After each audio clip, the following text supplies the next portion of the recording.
নমস্কার ভক্তজন, সবাইকে আমার সাদর প্রণাম, শ্রদ্ধা, ভক্তি।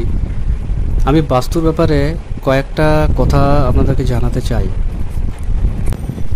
শ্রীকৃষ্ণ বাস্তু আমার বাস্তু চ্যানেল। বাস্তু এমনই একটা জিনিস যার বাড়ির মেন দরজা, মেন গেট সেখান থেকে শুরু হয়। যার বাড়ির গেট, মেন দরজা কোন জায়গায় আছে তার বাড়ির সেই রকম পরিস্থিতি তৈরি হয়। অনেক দিন যাবৎ 50 বছর পর্যন্ত দেখুন যে কার বাড়ির গেট কোন জায়গায় আছে। একটু চিন্তা করে দেখবেন যে ওই গেটটা ওইখানে থাকা অবস্থাতে ওদের বাড়িতে বিশাল সুখের সময় ঘটেছে নাকি বিশাল বিশাল অঘটন ঘটে গেছে। কারো অপমৃত্যু, কারোর ক্যাশ লস, হানি, অনেক ধরনের ক্ষয়ক্ষতি, রোগ জ্বালা, জরাজীর্ণ।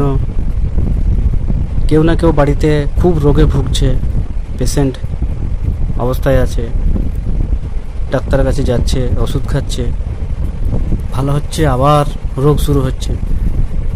তো এইভাবে এই পরিস্থিতিগুলো যার যার বাড়িতে ঘটছে,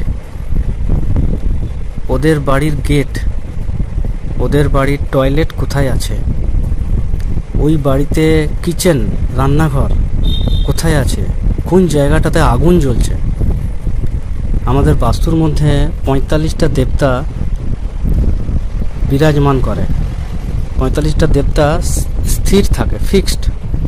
যখনই একটা ঘর তৈরি হয়ে যায়, তার ব্রহ্মস্থল মধ্যখান থেকে যখন আমরা দেখি কোন জায়গায় টয়লেট হয়ে আছে, কোন জায়গায় বাথরুম, কোন জায়গায় কিচেন,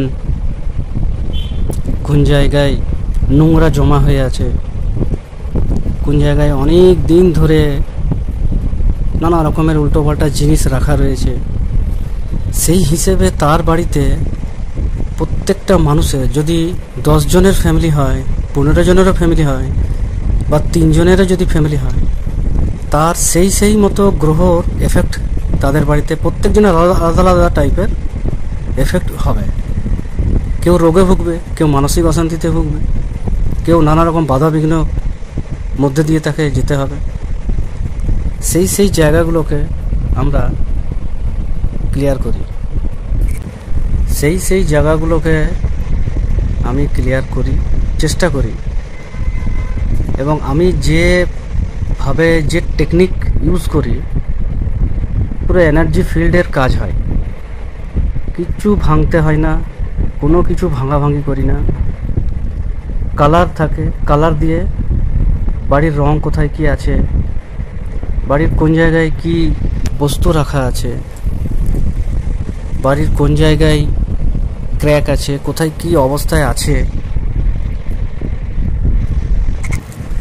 বাড়ির কোন জায়গাটাতে বেড আছে এবং সেই বেডটা কতটা তার মাথা পোর্শন পড়ছে, সেই জায়গাটা কতটা পরিবর্তন করা যায়। একটা মানুষ বছরের পর বছর নানা রকম রোগ জ্বালায় ভুগতেই থাকে।